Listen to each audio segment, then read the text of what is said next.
Good afternoon, everyone. Today we're diving into a connection that far too many people overlook when trying to manage diabetes: the powerful link between diabetes and your gut microbiome.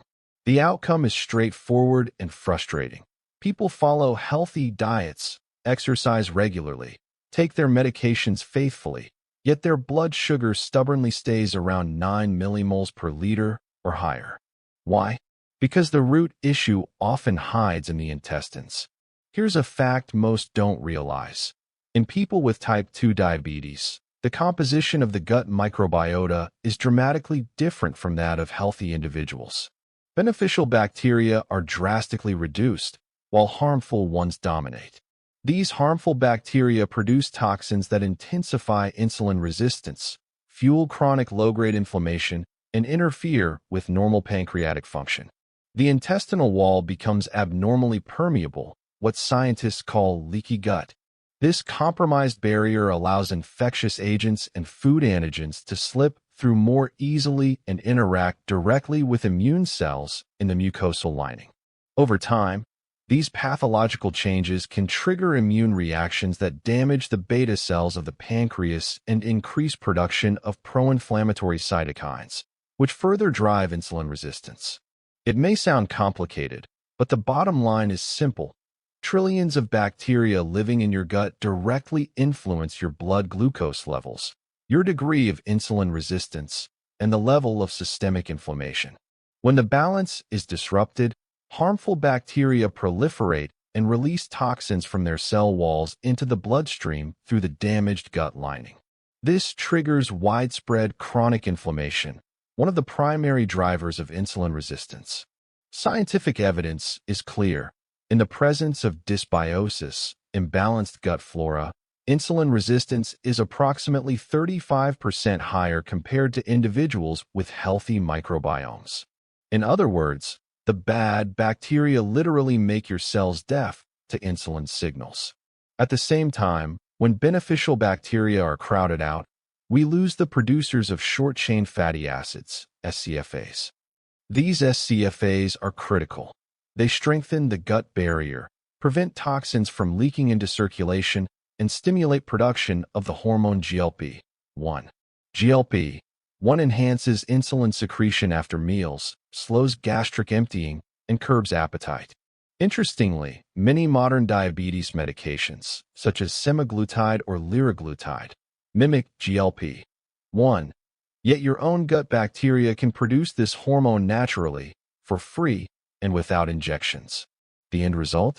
When the microbiome is out of balance, we lose key mechanisms that regulate insulin sensitivity, suppress excessive liver glucose output, control hunger, and maintain healthy body weight. Before we get to the practical solutions, simple everyday foods that can help restore a healthy gut microbiome, let's briefly cover the main things that destroy it. Antibiotics. They wipe out pathogenic bacteria, but also decimate beneficial ones. A single course can take 3 months to a full year for the microbiome to recover meaningfully. Of course, antibiotics are sometimes necessary, but they should only be used when genuinely prescribed by a doctor, not as a preventive measure or for minor infections. Excess sugar and trans fats. Harmful bacteria thrive on refined sugar. Diets high in these promote overgrowth of the wrong species. Artificial sweeteners, aspartame, saccharin, sucralose, etc. Surprisingly, these disrupt the microbial balance. People switch to zero-sugar drinks thinking they're helping, yet blood glucose often remains elevated or even worsens because the microbiome has been altered in a harmful way. Chronic stress and poor sleep both directly shift the microbial ecosystem toward inflammation-promoting species. Lack of dietary fiber. Beneficial bacteria literally starve without enough prebiotic fiber to feed on. Now let's focus on the good news. How to rebuild a healthier gut microbiome using familiar, accessible foods. As always, please write in the comments where you're watching from and your age. We love hearing from you. Let's begin. From a scientific standpoint, 2 categories of substances support gut flora: probiotics, live beneficial microorganisms, and prebiotics, non-digestible food components, mainly certain types of fiber that feed those good bacteria. Probiotics help rebalance the microbial community, while prebiotics create an optimal environment for them to thrive. Together, they improve gut health, reduce inflammation, and support better glucose control. That's why the foods we'll discuss fall into these two groups. Prebiotics, food for your beneficial bacteria. 1. Oats, far more powerful than most people realize. Most people with diabetes already know oats as a source of slow-digesting carbohydrates, but very few understand their true superpower for gut health, beta-glucan. This special soluble fiber passes through the small intestine undigested and reaches the colon, where it is fermented by bacteria. Fermentation produces short-chain fatty acids, especially butyrate. Butyrate is arguably the single most important compound for gut integrity. It repairs the intestinal lining, powerfully reduces inflammation, and directly improves insulin sensitivity. Without adequate butyrate, the gut cannot heal, and without a healthy gut, diabetes remains difficult to control. 100 grams of dry oats contain 4 to 5 grams of beta-glucan, more than any other common grain. When cooked or soaked, beta-glucan absorbs water and forms a thick gel that coats the stomach and intestinal walls, slowing carbohydrate digestion and glucose absorption. A similar, though less potent, gel-forming effect comes from pectin in apples and pears. Important, we're talking about proper oats, old-fashioned rolled oats or steel-cut oats, not instant packets loaded with sugar. Here are the best preparation methods to maximize gut benefits. Overnight soaking. Easiest and most effective 3 to 4 tablespoons of oats plus 1 cup water, kefir, or plant milk. Add a pinch of cinnamon, 1 teaspoon chia or flax seeds. Stir, cover, refrigerate overnight. If soaked in kefir, you get a perfect probiotic plus prebiotic combination. In the morning, the oats are soft but not mushy. Beta-glucan remains intact. Top with berries and a few nuts. Eat cold or gently warmed. Short stovetop cooking. Bring water to boil. Add oats. Simmer 5 to 7 minutes maximum. Then remove from heat. Cover and let stand 15 minutes. The residual heat finishes cooking without degrading fiber. Thermos steaming. Pour boiling water over oats in a thermos. Close. Leave several hours or overnight. Ready to eat in the morning with no cooking. Rule of thumb. Don't overdo quantity. Oats are still carbohydrates. For most people with diabetes, 3 tablespoons dry is almost equal to 40, 50 g cooked, is a reasonable breakfast portion. Can you eat oats daily? Yes, but rotate with other fiber sources for microbial diversity. Key requirements: large flake oats, unsweetened, properly prepared. 2. Inulin-rich vegetables, topinambur, Jerusalem artichoke, garlic, onion. Inulin is one of the most potent prebiotics. It feeds beneficial bacteria, produces SCFAs, and independently lowers blood glucose. Jerusalem artichoke, topinambur, 15 to 20 g inulin per 100 g, the highest among common vegetables. Compare: garlic 10 to 16 g, onion 3 to 6 g. Low glycemic index, low calories, rich in B vitamins, vitamin C, potassium, and iron, ideal for diabetes. Best ways to eat: raw, maximum inulin, but start small to avoid bloating. Grate it into salads with carrot, apple, greens, lemon juice, and a drizzle of olive oil. Or lightly steamed/sautéed. Aim for 100 g a few times per week. Garlic delivers inulin plus allicin, sulfur compound with antibacterial and anti-inflammatory effects that supports insulin production, selenium, B vitamins, and vitamin C. Pro tip: crush a clove and let it sit 10 minutes before using. This maximizes allicin formation. Add to dressings. Mix into kefir, 1 clove per glass, or use in cooked dishes. Target 2 to 3 cloves several times a week. Caution: avoid raw if you have active gastritis or ulcer. Cooked garlic is gentler.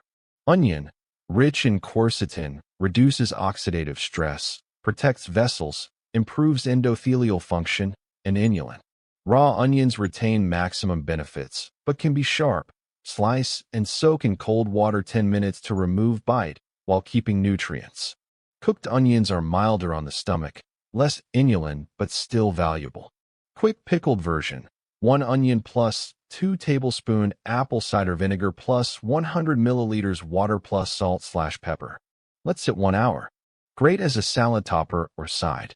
Combining multiple inulin sources, topinambur plus garlic plus onion, feeds different bacterial strains, increasing microbial diversity and amplifying benefits.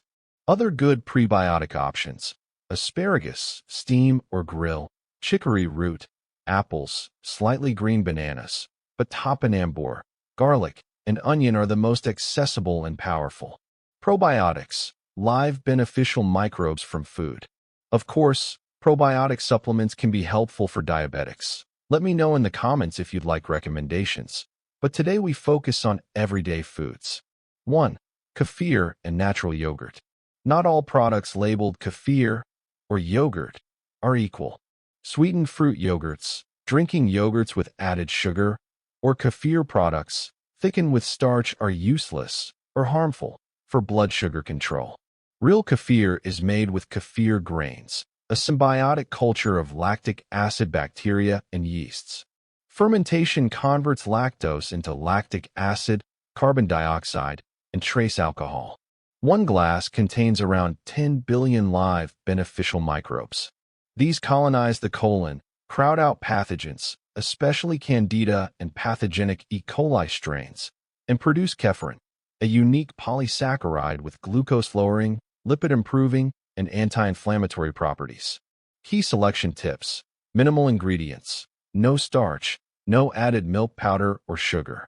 If the label lists pure cultures of lactic acid bacteria instead of traditional kefir grains, it's a kefir product, still beneficial, but less diverse.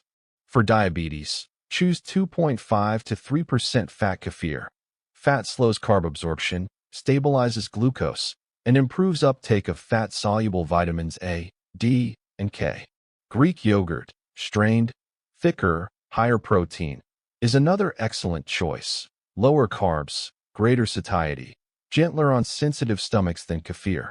No strict upper limit. Include daily if tolerated. If dairy causes issues, lactose intolerance, bloating, glucose spikes, try lactose-free kefir, widely available, or move to non-dairy fermented options below. 2. Sauerkraut, the undisputed champion. 100 g of properly fermented sauerkraut can contain up to 1 billion live lactobacilli, more than most commercial yogurts, and even some probiotic capsules. The acidic environment kills pathogens while allowing beneficial strains to flourish. Why sauerkraut lowers blood sugar? Lactobacilli colonize the gut, displace harmful species, reduced inflammation, improved insulin sensitivity. Lactic acid stimulates GLP-1 release, stronger post-meal insulin response, plus slower gastric emptying, flatter glucose curves. High in soluble fiber acts as an intestinal broom, removing toxins and feeding good bacteria. Vitamins C and K reduce inflammation and protect blood vessels. Spend 30 minutes and ferment your own. It's cheap, easy, and superior. Eat 50 to 100 g daily before lunch. 3. Kimchi, Korea's secret weapon. Koreans eat kimchi at nearly every meal and have some of the lowest rates of obesity and type 2 diabetes worldwide. Kimchi combines probiotics with capsaicin from red chili, garlic, ginger, and other spices, natural anti-inflammatories, and metabolism boosters. Simple diabetes-friendly recipe, adapted. 1 head napa cabbage, 3 tablespoons sea salt, 3 garlic cloves, 3 to 4 centimeters fresh ginger, 2 tablespoon Korean red pepper paste, gochugaru, or ground red chili, adjust for heat tolerance. 1 carrot, julienne. Optional, 1 tablespoon fish sauce. Quarter cabbage lengthwise, salt leaves, let sit 3 to 4 hours until soft. Rinse 2 to 3 times, squeeze out excess water. Mix spices with carrot, coat cabbage thoroughly, Pack tightly into jar. Ferment at room temperature 2 to 5 days. Taste daily. Refrigerate when desired sourness/heat is reached. Stores 2 months. If too spicy, omit chili and use extra ginger, garlic, and radish.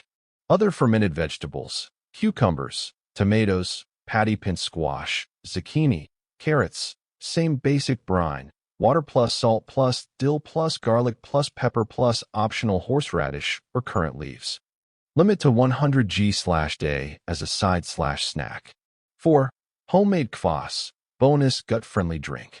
Real kvass, not sugary commercial versions, is a probiotic-rich fermented beverage made from rye bread or beets. Bread kvass recipe, sugar-free. 300 g rye sourdough bread, no commercial yeast. 3 liters water. 2 tablespoon raisins. Mint sprig or currant leaf, optional. Cube bread.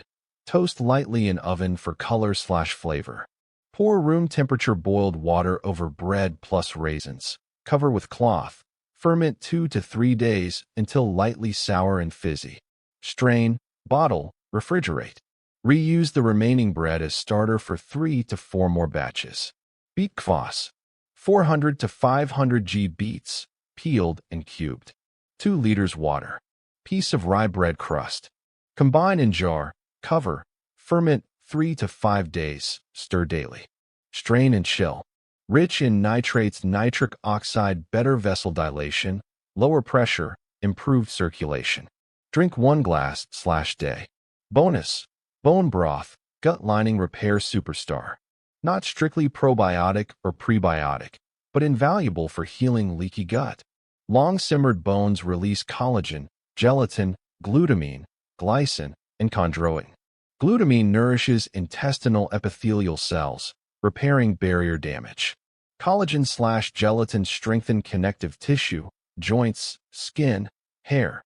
Glycine calms the nervous system and improves sleep. A 2021 U.S. study showed diabetics with increased intestinal permeability who drank 200 milliliters bone broth daily for 8 weeks experienced 40% reduction in gut permeability markers, 25% drop in C-reactive protein, inflammation. Fasting glucose decreased from 8.6 to 7.9 millimoles per liter. Tip: add 2 tablespoons apple cider vinegar during cooking to extract more minerals. Drink 1 cup per day warm, or use as soup/vegetable cooking base. That wraps up today's deep dive. I hope it was valuable. Your gut is often called the second brain for good reason. Treat it with the right foods, and it can help heal your diabetes.